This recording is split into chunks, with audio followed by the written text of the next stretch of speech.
Welcome students अब आते हैं हम अध्याय 3 दो चर का द्विघात समीकरण क्वाड्रेटिक इक्वेशन का एक्सरसाइज 5। तो देखो प्रश्नावली 5 का हम कुछ बेसिक देखते हैं, पहले परिचय देखते हैं उसका।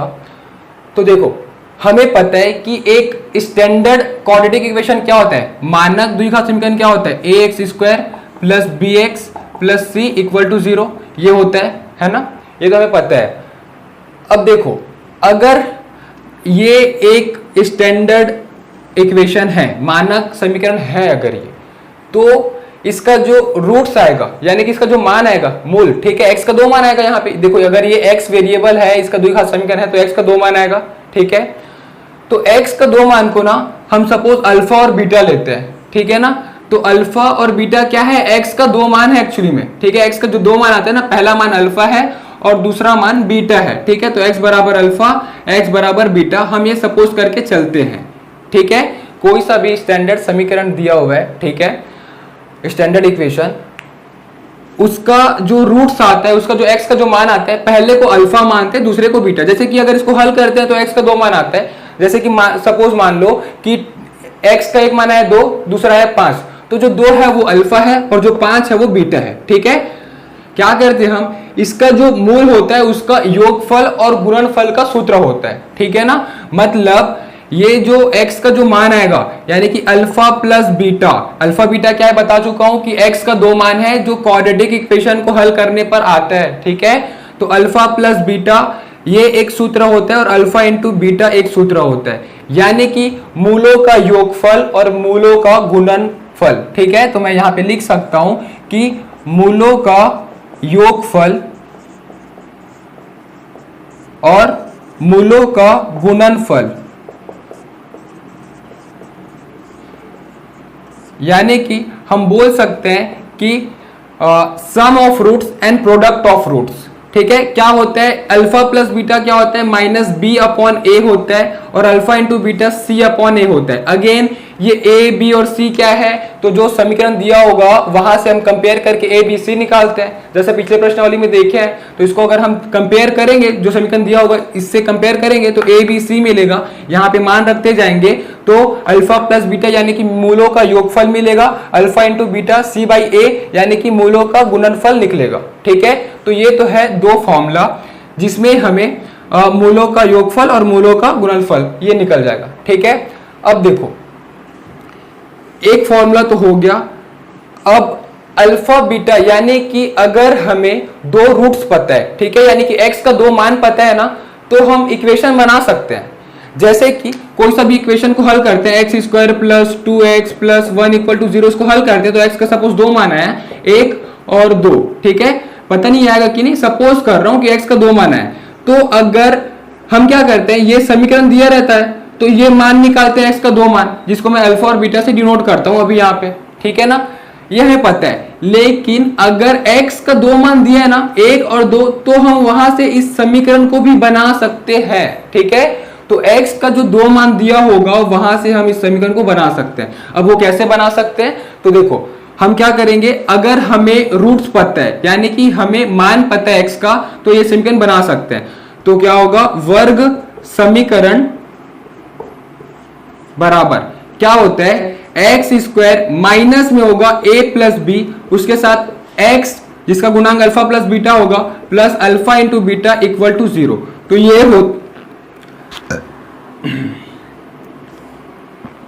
तो ये होता है इसका स्टैंडर्ड फॉर्म, ठीक है।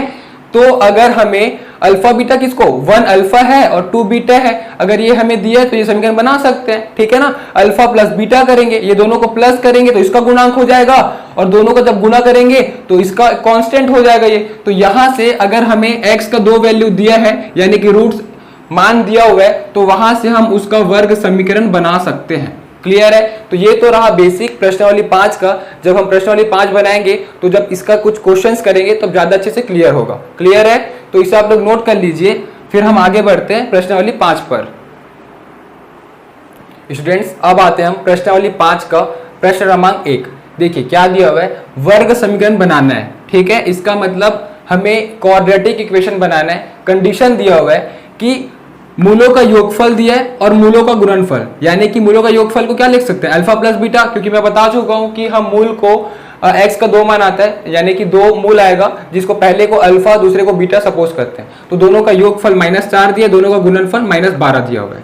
ठीक है, हमें यहां से इक्वेशन बनाना है, क्वाड्रेटिक इक्वेशन कैसे बनेगा।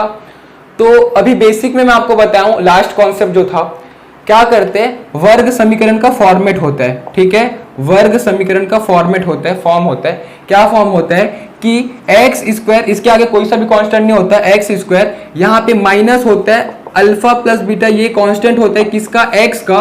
ठीक है, और क्या होता है, plus alpha into beta equal to 0, ये फॉर्मेट होता है। ठीक है, इसको आपको याद रखना है कि अल्फा प्लस बीटा माइनस में एक्स का कांस्टेंट होता है और constant itself alpha into beta होता है। ठीक है, और हमें ये दिया हुआ है अल्फा प्लस बीटा दिया हुआ है, अल्फा इंटू बीटा भी दिया हुआ है, तो यहाँ पे बस पुट कर देना है, वैल्यू को रख देना है। ठीक है, तो क्या होगा, x square minus alpha plus beta की जगह क्या रखेंगे, -4, तो -4 एक्स, अल्फा इंटू बीटा की जगह -12 बराबर 0। अब साइन को हम सिंप्लीफाई कर लेते हैं, क्या होगा देखो, एक्स स्क्वायर माइनस माइनस क्या होगा, प्लस, तो ये हो जाएगा +4 इंटू एक्स। ठीक है, प्लस माइनस क्या होगा, -12 बराबर 0। तो ये हो गया द्विघातीय समीकरण। ठीक है, तो ये हो गया आंसर। क्लियर है, तो इसी के जैसे इसका दूसरा पार्ट भी बन जाएगा, वो भी सिंपल है। ठीक है, अल्फा प्लस बीटा समथिंग कुछ दिया, अल्फा इंटू बीटा दिया हुआ है, यहाँ पे रख देना है, एक द्विघातीय समीकरण बन जाएगा। ठीक है, वैसे इसका तीसरा पार्ट देखते हैं। तीसरा पार्ट में भी मूलों का योगफल, मूलों का गुणनफल दिया हुआ है। ठीक है, तो फिर से वही करेंगे अपन, वर्ग समीकरण का फॉर्म क्या होता है, एक्स स्क्वायर माइनस में अल्फा प्लस बीटा जो कि एक्स का कांस्टेंट होता है और plus alpha into beta equal to 0 होता है। तो x square, alpha plus beta का वैल्यू दिया हुआ है 2√7 रख देते हैं, और अल्फा इंटू बीटा भी दिया हुआ है 8 इक्वल टू 0। तो इसको आप सिंप्लीफाई करने की जरूरत नहीं, खाली यहीं तक लिख देंगे क्योंकि ये एक मानक समीकरण के फॉर्म में है। ठीक है, तो ये हो गया द्विघाती समीकरण। क्लियर है, तो इसी के जैसे फिर इसका चौथा पार्ट भी बन जाएगा। तो फर्स्ट और थर्ड पार्ट मैं बता दिया हूं, आपको सेकंड और फोर्थ पार्ट बना लेना है। अगर बन जाएगा तो कमेंट सेक्शन में बताना कि बन गया है, और अगर नहीं बन पाए या कुछ डाउट होगा तो इंस्टाग्राम या फेसबुक में आप मुझे डायरेक्ट मैसेज करके पूछ सकते हैं कि जो डाउट होगा उसे मैं आपको क्लियर जरूर करूंगा। स्टूडेंट्स, अब देखते हैं प्रश्न क्रमांक 2 में। देखिए क्या दिया हुआ है, वर्ग समीकरण बनाना है जिसका हमें मूल दिया है, यानी कि x का 2 मान दिया है, जिसको हम क्या अल्फा और बीटा सपोज करके चलते हैं। तो अल्फा और बीटा दिया है, हमें वर्ग समीकरण बनाना है। तो प्रश्न क्रमांक 1 था ना, वैसा ही है, बस फर्क क्या है कि प्रश्न क्रमांक 1 में कैलकुलेट करके दिया हुआ था, अल्फा प्लस बीटा दिया था, अल्फा इंटू बीटा दिया था। यहाँ अल्फा और बीटा दिया हुआ है, तो पहले हमको इसको कैलकुलेट करना होगा, अल्फा प्लस बीटा निकालना होगा, फिर अल्फा इंटू बीटा निकालना होगा, फिर जैसे प्रश्न क्रमांक 1 बनाए थे वैसा ही बनेगा। ठीक है, तो इसका मैं आपको 5वां और 9वां पार्ट बता देता हूं, बाकी आप अपने से बना लेना, वो बन जाएगा। ठीक है, अगर नहीं बनेगा तो आप मुझसे डाउट पूछ सकते हैं, इंस्टा या फेसबुक में डायरेक्ट मैसेज कर सकते हैं। तो देखो क्या दिया है, हमें दिया है अल्फा बराबर 4/5 और बीटा बराबर -3/5, ये हम लिखेंगे। ठीक है, अब हमें क्या चाहिए होता है, वर्ग समीकरण बनाने के लिए दोनों का योगफल और दोनों का गुणनफल। तो योगफल यानी कि अल्फा प्लस बीटा करेंगे तो क्या होगा, 4/5 प्लस -3/5, तो प्लस माइनस क्या होगा, माइनस, तो ये हो जाएगा माइनस। ये क्या होगा, लघुत्तम लेंगे आएगा 5, एलसीएम लेंगे तो 5/5 1, अब 1 गुना 4 क्या होगा 4, माइनस 5/5 1, 1 गुना 3 क्या होगा 3, तो 4 में 3 घटाओगे कितना बचेगा 1, तो 1/5 हो जाएगा अल्फा प्लस बीटा। ठीक है, जो कि पहले प्रश्न में दिया था, अल्फा प्लस बीटा कैलकुलेट करके यहाँ हमको कैलकुलेशन करना पड़ा। अल्फा इंटू बीटा निकालते हैं तो 4/5 गुना -3/5 क्या हो जाएगा, देखो ये 4 तिया 12, ठीक है, तो -12 और ये 5 पंचे 25। क्लियर है, अब ये 3 से कटेगा ना, तो इसको हम कैंसिल कर देते हैं, 3 से सॉरी नहीं कटेगा क्योंकि 25 है यहाँ पे, तो अल्फा इंटू बीटा ये वैल्यू आ गया। क्लियर है ना, ये आपस में कटेगा नहीं, तो यही अल्फा इंटू बीटा आ जाएगा। अब अल्फा प्लस बीटा दिया है, अल्फा इंटू बीटा दिया है, प्रश्न क्रमांक 1 के जैसे बन गया। अब हमें वर्ग समीकरण चाहिए, तो वर्ग समीकरण के लिए क्या करते थे, फॉर्म होता था उसका x square minus alpha plus beta x plus alpha into beta equal to 0। तो क्या हो जाएगा, देखो x square minus alpha plus beta के जगह हम ये रख देंगे 1/5 गुना x plus alpha into beta के जगह -12/25 रख देंगे बराबर 0। ठीक है, तो क्या होगा, देखो x square minus 1/5 x plus minus -12/25 बराबर 0, ये हो जाएगा आंसर।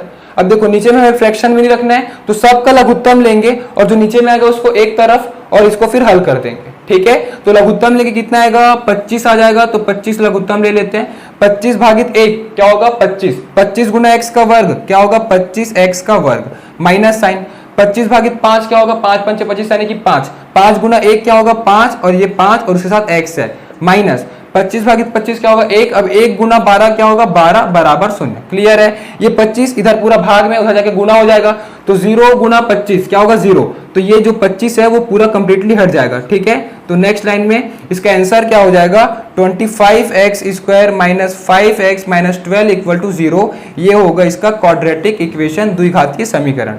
क्लियर है, तो ये हो गया आंसर। अब वैसे ही इसका 9वां पार्ट भी बनेगा, हमें अल्फा दिया हुआ है √3 माइनस 7, बीटा दिया हुआ है √3 प्लस 7। ठीक है, अब हमें क्या करना है, पहले इस दोनों का योगफल निकालना है, तो दोनों को आपस में जोड़ देते हैं। क्या होगा √3 माइनस 7 प्लस √3 प्लस 7, तो प्लस 7 माइनस 7 कैंसिल हो गया, √3 प्लस √3 क्या होगा 2√3, ये हो गया alpha plus beta. Alpha into beta निकालते, दोनों को आपस में गुना करेंगे, तो पहले √3 इंटू √3, तो हम ऐसा लिखते हैं इसको √3 माइनस 7 गुना √3 प्लस 7, √3 इंटू √3 ये हो जाएगा 3, √3 इंटू 7 क्या होगा प्लस के साथ है 7√3 हो जाएगा, माइनस 7 इंटू √3 7√3 हो जाएगा, माइनस प्लस क्या होगा माइनस 7 7 जा 49, तो माइनस प्लस 7√3 कैंसिल हो जाएगा, तो माइनस 49 प्लस 3 क्या होगा माइनस 46 हो जाएगा। ठीक है, माइनस 46 हो गया अल्फा इंटू बीटा। अब हमें वर्ग समीकरण चाहिए, तो वही फॉर्म में रख देते हैं हम। क्या होता है x square minus alpha plus beta into x plus alpha into beta equal to 0। तो x square alpha plus beta का वैल्यू क्या है 2√3, तो ये हो जाएगा 2√3 into x plus alpha into beta का माइनस 46 इक्वल टू 0। साइन को सिंप्लीफाई कर देते हैं, क्या हो जाएगा x square minus 2√3x plus minus minus 46 equal to 0, तो ये हो जाएगा द्विघातीय समीकरण। ये हो गया आंसर। क्लियर है, तो इस प्रकार से बनेगा यहाँ प्रश्न। तो इसका जो बाकी पार्ट है वो भी इसी फॉर्मेट से इसी विधि से बनेगा, तो उसको आप लोग अपने से बना लेना। क्लियर है, और अगर नहीं बनेगा तो आप इंस्टा या फेसबुक में मुझे आप DM कर सकते हैं, डायरेक्ट मैसेज कर सकते हैं, वहां मैं आपका डाउट बिल्कुल क्लियर करूंगा। स्टूडेंट्स अब देखते हैं प्रश्न क्रमांक 3। तो देखिए क्या दिया हुआ है, वर्ग समीकरण का अल्फा प्लस बीटा यानी कि मूलों का योगफल और अल्फा इंटू बीटा यानी कि मूलों का गुणनफल, यानी कि हमें sum of roots and product of roots find करना है। तो देखो हमारे पास फॉर्मूला है, सबसे पहले हम इसको कंपेयर करेंगे ax square plus bx plus c equal to 0 से तुलना करने पर, तुलना करेंगे तो a इक्वल टू क्या आ जाएगा 3, b इक्वल टू -5 और c इक्वल टू -2।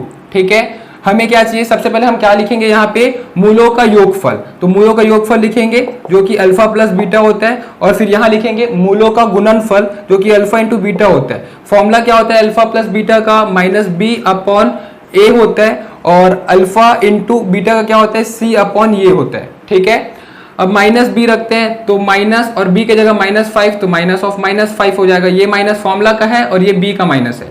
ए का मान क्या है 3, तो माइनस माइनस प्लस हो जाएगा, यानी कि 5/3 हो गया अल्फा प्लस बीटा। सी अपॉन ए, तो सी का मान क्या है -2, ए का मान क्या है 3, तो -2/3 हो जाएगा। क्लियर है, अगर ये सिंप्लीफाई होगा यानी कि आपस में कटेगा तो काट लेना है। ठीक है, तो ये हो गया अल्फा प्लस बीटा यानी कि मूलों का योगफल 5/3, मूलों का गुणनफल -2/3। क्लियर है, उसी प्रकार से इसका चौथा पार्ट भी बन जाएगा। क्या लिखेंगे कि मानक वर्ग से तुलना करने पर, तो ax square plus bx plus c equal to 0 से तुलना करने पर a इक्वल टू क्या आएगा 2, b इक्वल टू क्या होगा -2√6, c इक्वल टू 3। ठीक है, तो यहाँ पे हम क्या करेंगे मूलों का योगफल, फिर ब्रैकेट में लिखेंगे alpha plus beta equal to क्या होता है -b अपॉन a, तो यहाँ रखते हैं -b, तो माइनस b के जगह -2√6 और a के जगह 2 हो जाएगा, तो माइनस माइनस कैंसिल हो जाएगा, प्लस हो जाएगा, तो 2√6 अपॉन 2, तो 2 और 2 कैंसिल, ये हो जाएगा √6 जो कि अल्फा प्लस बीटा का वैल्यू है। अल्फा इंटू बीटा का वैल्यू क्या होता है c अपॉन a होता है, तो c का मान क्या है 3 और a का मान क्या है 2, तो क्या हो गया अल्फा इंटू बीटा 3/2। क्लियर है, तो इस प्रकार से बनेगा यहाँ प्रश्न, और इसका जो बाकी पार्ट है वो भी इसी टाइप से ही बनेगा, इसी कॉन्सेप्ट से ही बनेगा। तो अगर आप इस चैनल को सब्सक्राइब नहीं किए तो सब्सक्राइब जरूर करें, और बेल आइकन प्रेस करना नहीं भूलना, और बेल आइकन प्रेस करने के बाद जो ऑल वाला ऑप्शन है उसमें आपको क्लिक करना है। ठीक है, और ज़्यादा से ज़्यादा हो सके इसे आप class 10th maths student CG board वाले से शेयर जरूर करें और उन्हें भी सब्सक्राइब करने बोले। Thank you. इस चैप्टर के नोट्स के लिए नीचे दिए गए डिस्क्रिप्शन बॉक्स पर लिंक दिया गया है, वहां क्लिक करिए और इस चैप्टर के सभी वीडियोस के लिए ऊपर जो प्लेलिस्ट शो हो रहा है वहां क्लिक करिए और हमारे इस चैनल को सब्सक्राइब करने के लिए हमारे चैनल के लोगो पर क्लिक करके इस चैनल को सब्सक्राइब करिए। Thank you.